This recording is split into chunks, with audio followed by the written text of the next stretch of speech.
the providence of God has brought us together on a big feast. You've probably all been to Knock, I expect. Yes? Yeah. And it's a great centre for Ireland, which wasn't there all that long ago in the terms of Irish history. It's 1879, as you know. And so it's fairly recent as time goes. And of course it was for a reason. Poverty, famine, distress, lack of hope. It was also actually Eucharistic. And it happened, as you may or may not know, after the good priest, Archdeacon Kavanagh, had celebrated 100 masses for the souls of the deceased without a stipend. Remember how many had died by the 100, by the 1,000 in the famine. No one could pay, no one could do anything. So he took it on himself. And on the 100th, this little child who was deaf and dumb started to speak at the elevation, I believe, and things started to move, and Our Lady appeared without a word for 2 hours in the pouring western rain of County Mayo. But it was all there for those who can read the signs and the language of the living icon. You've all seen what is there, because they're very well presented by these new statues, aren't they? It's exactly as the apparition would have been. And no one says anything, but there is movement. Do you know what the movement is? For 2 hours something moved. Any idea what it was? Rain. It was actually the angels. The others weren't moving. Our Lady was there in this kind of posture as a majestic queen in prayer, her eyes looking upwards.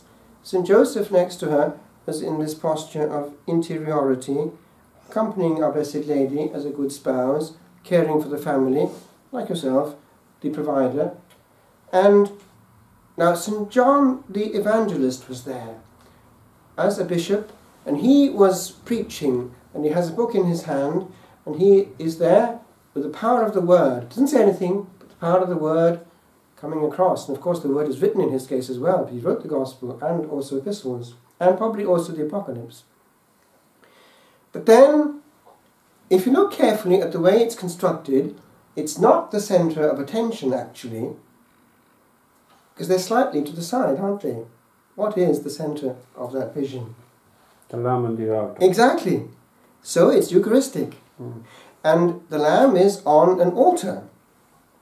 And there's a black cross behind it in the original apparition. Therefore the sacrifice is there. And the lamb, of course, although you can't see it there, but it suggests the slain lamb of the apocalypse. And therefore the power of the sacrifice.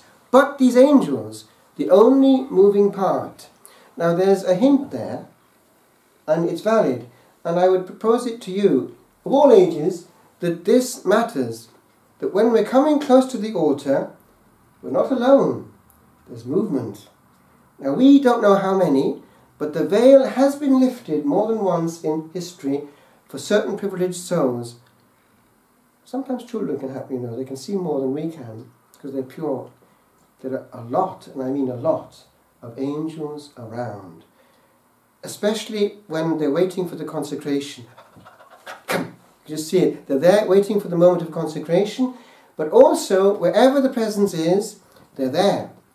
Now, you all come from nearby, and it's one of the points in this diocese where there's 24/7 adoration going on, and it's been going on for a long time.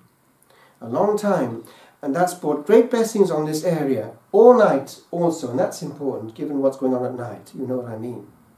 And I know some of you are into it. So remember, when you're there, a few inches away from the host, you can't see what's around either.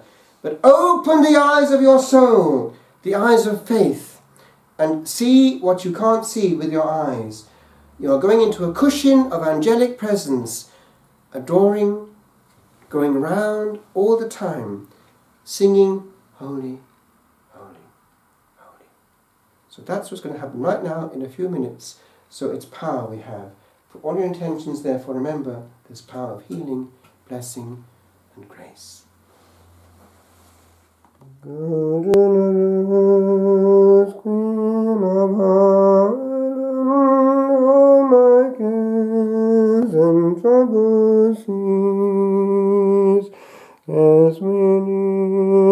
with love before you, Lady of Knock, a Queen of Peace. Lady of Knock, a Queen of Peace.